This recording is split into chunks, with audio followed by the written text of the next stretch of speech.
qabiilada aan ka dhigay telefoonada waxaan ka bilaabayaa qabiilka loo yaqaano Carab Saalax waxa weeye fadlan ka hormari furaha lambarka inta la garaacin waa inuu qofka Carab Saalax dhashay markuu warayso yiraahdo waxaan ahay Soomaali waxaan ka siyahay daarood kadib markaa waa inuu Carab dhaho laakiin hadduu Carab ka soo hormariyo Yemen buu galayaa iyo walad Cabdalla Saalax waxaan ku xijinayaa Sheekhaal qofka mid yahay Sheekhaal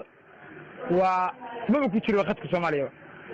fadlan lambarka aad garaacday ma jiro hubi oo ku celi weeye lambarka aad garaacday ma ahan mid jira ee hubi oo ku celi waxaan ku xijinayaa qabiilka loo yaqaan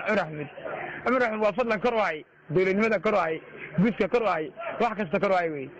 waxaan ku xijinayaa qabiilka loo yaqaan Ciise Maxamuud fadlan ka bixi khadka farxadaada garow iska wareeg hadduu xaggaas yaado boostan waa la dilayaa hadduu dhinaca kala bayr aadana waa la dilayaa weeye ha ka bixin farxadaada garow waxaan ku xijinayaa Cismaan Maxamuud fadlan waxa ku arsan wax ka yar daqiiqad madaxweynimada in yar baa gaartay wax laga qaadayba waxaan ku xijinayaa qabiilka loo yaqaano Mareexaan kaarka isticmaalisid waa u dhacay fadlan soo program dawladooda hore way dhacday waa in mar labaad musharax ay keensadaan waxaan ku xijinayaa dhul bahante fadlan lacag soo markii Soomaaliland ay lacag siisana uu raacaya markii Puntland ay lacag siisana way raacaya marka taas awgeed dhul bahante waa fadlan lacag soo waxaan ku xijinayaa Sangeli fadlan goobta adeega kuma jiro markaad garaacday Sangeli qoli ma qaato ee way qaataa dhuxul oo raacay dhahar bisgaade waxaan ku xijinayaa qabiilka loo yaqaan Isaaq fadlan ma aad dalban adeegan isagoo aan dawlad cidna ka codsanayo calan dheer badan iska taagto xariiq ma leh waa shaada ku qoran tahay fadlan ma aad dalban adeega sidaas ayaan waxaan ku sii xijinayaa ogaadeen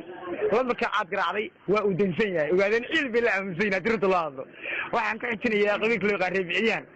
waan ka xunaay